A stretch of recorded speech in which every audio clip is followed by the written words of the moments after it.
হোলিতে আমরা যেটা এক্সপেক্ট করি। ওয়াও, এই নতুন সাদা শাড়িটা কি সুন্দর! এটা আমি শুধুমাত্র হোলি খেলার জন্যই কিনেছি। আর আমার মেকআপটা এত সুন্দর লাগছে, সবাই দেখে তোমাকে ক্রাশই খেয়ে যাবে। এই আমাকে একদম অল্প করে রং মাখাস, ঠিক আছে?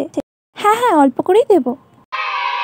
কিন্তু ইন রিয়েলিটি হোলিতে যেটা হয়, ও মামা দেখো, এই সাদা কুর্তিটা, আমি এটা পরে রং খেলবো। কি কি বললি তুই? এটা পরে রং খেলবি? হ্যাঁ, কেন? বলছি মনা, এই জামা পরে যদি তুই এক পা বাড়ির বাইরে গেছিস, বাবার একটা ছেঁড়া গেঞ্জি বের করে দেবো, ওটা পরে রং খেলবি? কি, বাবার ছেঁড়া গেঞ্জি? হ্যাঁ, আর ভালো করে চুলে মুখে আর গায়ে সর্ষের তেল আর নারকেল তেল চলে যাবি। পরে যদি শুয়োরের মতো মুখ করে বাড়ি এসেছিস না, আমি কিন্তু জামা ঘষে ঘষে আর তুলতে পারবো না বলে দিলাম। দূর ব্যাং, ভাল লাগে না। সবাই কি সুন্দর নতুন জামা পরে রং খেলছে, আর আমি কিনা বাবার ছিঁড়া গেঞ্জি পরে রং খেলবো। ভাল লাগে না ব্যাং। শোন, তোরা একদম অল্প করে আবির মাখাবে, ওই ভারী ভারী রং দিবি না বলে দিলাম। হ্যাঁ, তোকে একদম অল্পই রং দেবো। A few moments later. এই ধর ধর ধর, ভালো করে মাখা রে রং।